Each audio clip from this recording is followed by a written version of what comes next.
Hello viewer, সবাইকে আসসালামু আলাইকুম। নয়ন রফিক ব্লগে আপনাদের সবাইকে জানাচ্ছি ওয়েলকাম। আজকের ভিডিওর টপিক হচ্ছে কোসোভোর এম্বাসি কার্যক্রম কবে থেকে শুরু হবে এবং কবে থেকে তারা নতুন করে ফিঙ্গার নেবে। আজকের ভিডিও জুড়ে থাকছে এইসব ধরনের আলোচনা। তাই ভিডিওটি স্কিপ না করে, ভিডিওটি না টেনে পুরো ভিডিওটি দেখুন। আর আমার চ্যানেলে আপনারা যারা নতুন, অবশ্যই চ্যানেলটি সাবস্ক্রাইব করে, লাইক করে, শেয়ার করে দেবেন। আপনার একটি সাবস্ক্রাইব কিন্তু আমার পরবর্তী ভিডিও বানানোর জন্য অনুপ্রেরণা। ভিউয়ার্স, এই কোসোভো নিয়ে আপনাদের মনে অনেকের অনেক প্রশ্ন। যারা আমার থাম্বেল দেখে আতঙ্কিত হয়ে উঠেছেন যে কোসোভো এম্বাসি বন্ধ হয়ে গেছে, তাদেরকে বলতেছি ভয় পাওয়ার কিছু নেই। তবে হ্যাঁ, বর্তমান কোসোভো এম্বাসি কার্যক্রম টোটালি বন্ধ আছে। প্রায় এক সপ্তাহ যাবৎ কোসোভো এম্বাসি কার্যক্রম বন্ধ হয়ে গেছে। এম্বাসির সমস্ত স্টাফ ঈদের ছুটিতে আছে এবং এই আগামী 21শে এপ্রিল থেকে এম্বাসির কার্যক্রম পুনরায় শুরু হয়ে যাবে। এম্বাসি থেকে নোটিশ দিয়েছে যে 21শে এপ্রিল থেকে তাদের ঠিক পুরনো নিয়মে তাদের কার্যক্রমগুলো, অফিসের কার্যক্রমগুলো শুরু করবে। তারপর থেকে তারা ভিসা ডেলিভারি দেওয়া শুরু করবে। এম্বাসির তরফ থেকে জানা হয়েছে যে জমে থাকা পাসপোর্টের মধ্যে প্রায় 95% পাসপোর্ট তারা অলরেডি ডেলিভারি দিয়ে ফেলছে। কিছু পাসপোর্ট বাকি আছে, তারা ঈদের পরে যখন এম্বাসির কার্যক্রম শুরু করবে তারা এই পাসপোর্টগুলো ডেলিভারি দিয়ে দেবে। আর যারা 7-8 মাস হয়ে গেছে এম্বাসি ফেস করেছেন, ফিঙ্গার করেছেন, কিন্তু পাসপোর্ট ডেলিভারি পাননি, কিন্তু দেখতেছেন আপনাদের পরে ফিঙ্গার দিয়ে এম্বাসি ফেস করে ভিসা পেয়ে তারা কোসোভোতে চলে গেছে, আপনাদেরকে বলতেছি হতাশ হবেন না। আপনার পাসপোর্টই খুব শীঘ্র ডেলিভারি পেয়ে যাবেন। এখন আসা যাক, এম্বাসি ওপেন হলে কি নতুনরা ফিঙ্গার দিতে পারবে?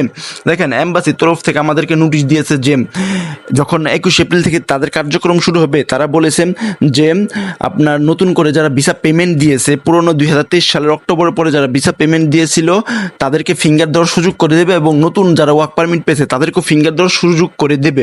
তারা বলছে তারা অ্যাপয়েন্টমেন্ট দেওয়া শুরু করবে। এখন ও দুঃখী এই কথাটা কি সত্য?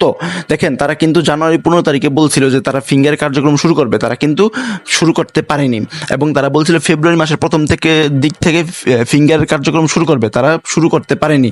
এবং তারা এরপরে তারা নতুন করে ডেট দিয়েছিল মার্চ, এপ্রিল মাস পুরোপুরি, কিন্তু তারা পুরোপুরিভাবে তারা এই বিষয়টি ব্যর্থ হয়েছে। এখন তারা যে নোটিশটি দিয়েছে যে মে মাসের প্রথম সপ্তাহ থেকে তারা ফিঙ্গার দেবে, অ্যাপয়েন্টমেন্ট দেবে। এখন এই কথাটা কি সত্য কিনা আমরা মে মাসের প্রথম সপ্তাহে আসলে জানতে পারবো যে সত্যি কি তারা অ্যাপয়েন্টমেন্ট দিতে পারবে কি না। কারণ বিগত দিনে তারা যতগুলো ডেট দিয়েছে প্রত্যেকটি ডেটে তারা সমস্ত কার্যক্রম ব্যর্থ হয়েছে। তারা নতুন করে ফিঙ্গার দেওয়ার জন্য তারা এই কাজ শুরু করতে পারেনি।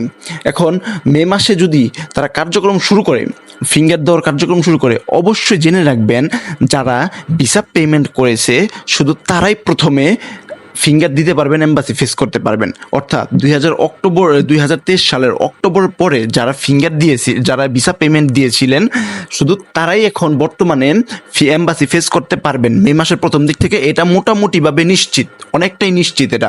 তাই শুধু তাদেরই এম্বাসি ডেট দেবে।